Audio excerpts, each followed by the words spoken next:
দক্ষিণ পশ্চিমাঞ্চলের শীর্ষ সন্ত্রাসী কালু বাহিনীর সেকেন্ড ইন কমান্ড ও শীর্ষ সন্ত্রাসী জাহাঙ্গীর লিপ্টনের সহযোগী মুকুল মেম্বারকে গ্রেফতার করেছে পুলিশ। বুধবার দুপুরে পুলিশের যৌথ অভিযানে কুষ্টিয়া সদর থেকে তাকে গ্রেফতার করা হয়।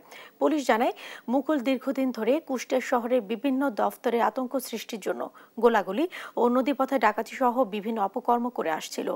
সে জাসদ গণবাহিনীর দক্ষিণ পশ্চিমাঞ্চলের শীর্ষ সন্ত্রাসী কালু বাহিনীর সেকেন্ড ইন কমান্ড হিসেবে কাজ করত। মুকুলের নামে হত্যা, ডাকাতি, চাঁদাবাজি সহ একাধিক মামলা রয়েছে এবং দুইটা মামলার এজাহার নামে আসামি ছিল। সে মামলায় আমরা ওকে 2024 সালে 20 অক্টোবর একবার অ্যারেস্ট করেছিলাম। ওই দিন আমরা জামিনে আসছে। আসার পরে থেকে বিভিন্ন ধরনের অপকর্ম করে আসছে। তো সেই আমাদের তদন্ত এবং গোয়েন্দা তথ্যের ভিত্তিতে ওকে আমরা অ্যারেস্ট করে নিয়ে আসছি।